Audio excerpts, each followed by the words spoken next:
It's a new day on Deep Space Nine, and that means a new problem. Today's choice is a ship in distress, which might bring additional complications, as it's Cardigan.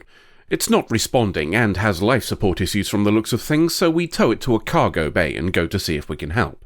We greet a woman who tells us she's Professor Natima Lang and say she was flying along with a couple of students when some meteors decided to complicate her life.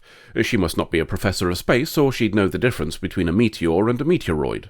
She understands the political difficulties of being here at least and wants to be on her way. While O'Brien fixes things up, Sisko thinks they'll be fine if they stay on the promenade. You know, the place that guy got shanked last season.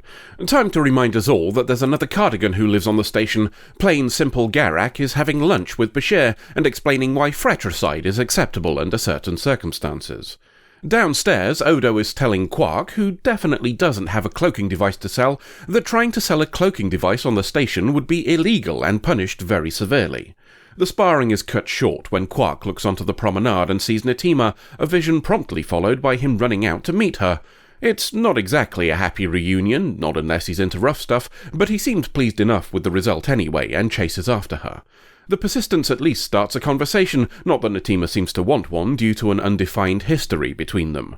On learning she's with students, he asks what she's teaching. One mentions political ethics, the other saying it will affect the future of Cardassia. It's a conversation Natima wants to avoid from the looks of things, which is a shame, as Quark drags the students to his bar while Natima follows. A couple of lines with Odo while he fetches a drink establishes that Natima used to work on the station before Odo arrived, and that she and Quark had a bit of a thing. The drink is for her, and only her, so the students bugger off to the bar after she tells them it's okay to leave. She still doesn't want to talk to him and rebuffs all attempts at what he thinks is charm. That all goes out of the window when Bashir and Plain Simple Garak make to leave after their meal. The look on Plain Simple Garak's face suggests his surprise might be more than simply seeing another Cardigan, but he recovers and nods to Natima as he passes. The encounter is sufficient to make her and her students panic and make plans to scarper as soon as they can, leaving Quark with questions and an untouched drink that he'll probably try to sell. Up in Ops, O'Brien is commenting on the repairs. Those meteoroids that hit Natima's ship left damage that looks very much like Cardigan weapons fire.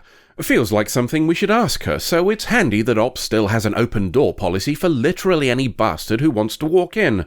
She comes clean as soon as she realizes she's been rumbled, much to the concern of her students, and we move to the office for a more private chat. Long story short, the three of them think the Cardigan military shouldn't have as much power as it does.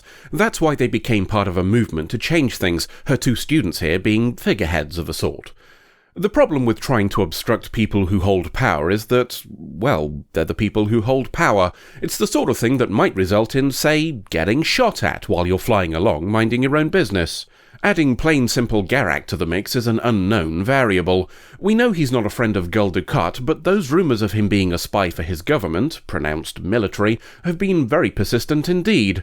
Under the circumstances, Sisko thinks sticking Natima and her students in some secure quarters and hurrying up those repairs will be best for everyone.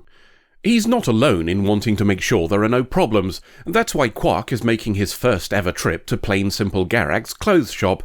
There's some dancing around each other before they get down to it, the end result being Plain Simple Garak implying that those who adopt certain styles should accept that it'll come with being judged by those around them, perhaps even him. An attempt at bravado from Quark doesn't go as well as he'd hoped, and it looks like he knows it, but he's committed now. Time for another chat with Natima and the ensuing lore dump. Back in the before times, when Natima worked for the nebulously titled Communications Service, she fell for him because he was secretly selling food to the Bajorans. There's some debate over whether that was greed or bravery, though I'd imagine plenty of Ferengi would argue they're the same.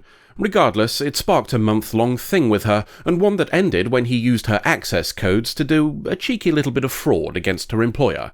She defended him from the resulting shitstorm, one that would have ended in him being very deaded, but it rather soured the whole thing.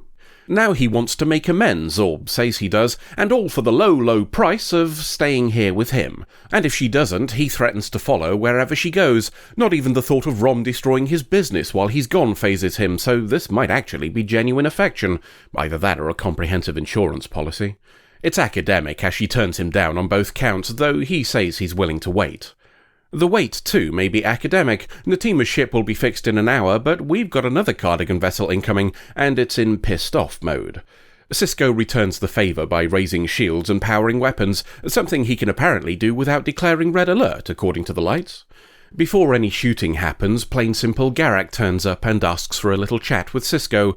The ship outside isn't going to fire, at least not yet. They're here to make sure Natima's students don't leave. See, they're wanted for a little bit of the old terrorism, an accusation that I note is not currently being levelled at Natima, and the Cardigans would very much like to take them back. They might even reach their destination alive. That gives Cisco a whole mess of problems, as it's now an internal political matter, but this technically isn't a Starfleet base, so he's still got a bit of wiggle room. While he thinks it over, he tells plain simple Garak to let his contacts know that any aggression would end badly, probably for everyone. Natima might not be receptive to Quark's charms, but perhaps her students will be more gullible. He brings free drinks, though expects a seat at their table in return, so free is debatable. Natima's had the good sense to warn them about him, but clearly not enough. The suggestion that he can get them off the station alive is all it takes to make them listen. He tells them about the cloaking device that he definitely didn't have when Odo mentioned one earlier, and he's willing to let them definitely not have it too. All they have to do is convince Natima to stay. As her students are the only ones wanted for acts of oopsie-daisy by the Cardigan military, it's simple enough to convince them that Natima's placing herself in danger by staying with them. They arrange for Quark to pop round in an hour. Natima's waiting for him alone when he arrives, and with a slight change of plan. She's not staying. Talking about it doesn't help, so she just threatens him instead. He tries to call her bluff and fails, which might be why he keeps losing to Dax at Cardi Spin Cache. Don't worry though, as it's only a stun setting and she pressed the wrong button by accident. She apologises profusely and declares her love, the scene giving way to a couple of minutes dedicated to saccharine shite. Oh, and he's also convinced her to stay, so that's nice. Or would be if Odo wasn't at the door. Natima is under arrest. The Bajoran Provisional Government, upon whose station we all stand, have decided to hand over Natima and her students in exchange for some Bajoran prisoners. That the Cardigans told us they'd returned all their prisoners at the start of the season, or that Natima wasn't accused of a crime, doesn't seem to matter. Neither Cisco nor Odo care much for the decision, and the former is doing what he can politically, but it's ultimately not something they have a say in. Plain simple Garak might, though. He's being visited by a lad called Gul Taran, neither of them seeming to care much for each other, but the latter does have a reason for visiting. The plan for an exchange, which we learn was plain simple Garak's idea, has been altered somewhat. Instead, they're to be involved in a very fatal accident, one that plain simple Garak is to arrange, and his reward for this service is that he'll be permitted to return to Cardassia. The task may not be as simple as he expects. Quark is with Odo and trying to explain that Natima and her students could be a new political beginning for Cardassia. Odo knows he doesn't give two shits about that though, so Quark admits he just wants to save Natima. After a bit of dancing around, Odo agrees to it, not for Quark, but because handing them over is bollocks and he wants no part of it. He's also put two and two together, realising the cloaking device that Quark definitely doesn't have is the best chance for getting them away from here. The plan still looks like it's Quark's original one, the students buggering off and leaving Natima. Not sure how that'll work when she was part of the arrangement with the Bajorans, but let's ignore that for now. It's largely irrelevant anyway, as plain simple Garak is standing in the dock, and it doesn't look like he's there to wave them off. Quark's quickly relieved of his weapon, which at least serves to convince the students that he didn't betray them. Then he does, by saying plain simple Garak could take them and leave Natima. Nobody's happy with that suggestion, and it won't work anyway, as she's now become known to his bosses, and thus part of the arrangement. Unfortunately, Quark too is now a problem to solve, something that plain simple Garak regrets. He's also not convinced this course of action is the right choice by whoever's giving the orders, but it really can't be helped. He's still a touch hesitant though, or he'd have already pulled the trigger instead of continuing the discussion. Enter Gul Taran, who's been watching the whole thing, suspecting that plain simple Garak had gone soft. He also mentions that restoring his good standing was fiction too, which might be part of the reason why plain simple Garak just shoots the bastard. In for a penny, in for a pound, he might as well let them all go now too. It can't make anything worse, and I'm sure he can think of a way to blame the late Gul Taran. Natima hanging around would change the cast of the show, so obviously she's leaving too. Probably for the best, given the unpleasantness here, as I suspect those people in power that she's pissed off are the types to carry a grudge. Natima departs after a brief goodbye, so we'll leave plain simple Garak to think up a convincing story, and Quark to hope the cloaking gizmo is of higher quality than his usual wares, until the next adventure. I don't generally enjoy opening these analyses with negativity, as it can feel disrespectful to all the people involved, but, well, that was some of the worst writing to date. Clumsy angst of the sort that you'd see in a daytime made-for-TV romance movie. There were times when I genuinely thought it was trying to be a spoof. The problem with that is spoofs are supposed to be funny, and the tone of this didn't reflect that at all. It's made all the worse when coupled with precisely zero chemistry between Quark and Natima. Even the glance back at her door looked petulant rather than longing. And it's not due to all the latex either, as it worked just fine in Rules of Acquisition earlier in the season. I've read that this was meant to be an homage to Casablanca, which is a nice way of saying they ripped it off. What that proves, if anything, is that a classic is the sum of its parts, and just nicking one aspect of it is far from a guarantee of success. The issue, I think, is that none of it sounds like Quark. Quark can do romance, can do affection, and we've seen that work well previously, but they're very specific, and need just the right approach to work. What's presented here is an almost complete departure from who we've been shown now for nearly 2 years, and a poor fit to boot. Shimmerman does the best he can with it, playing up the conflict with established character, but the rest is so at odds with what we know that the result is jarring. If you disagree with that assessment, then you should rest easy in the knowledge that you're probably in the majority. Most people give this mid to favourable reviews, so maybe there's something I'm missing, or it's just not for me.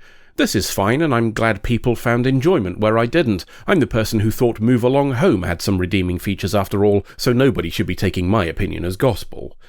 That being said, Planet Earth itself didn't think much of this one, as there was a 6.7 magnitude earthquake during the production. Make of that what you will. Even with my dislike of the stuff between Quark and Natima, it's not a total loss, as there are some other noteworthy things going on here. The first is that all is still not well on Cardassia.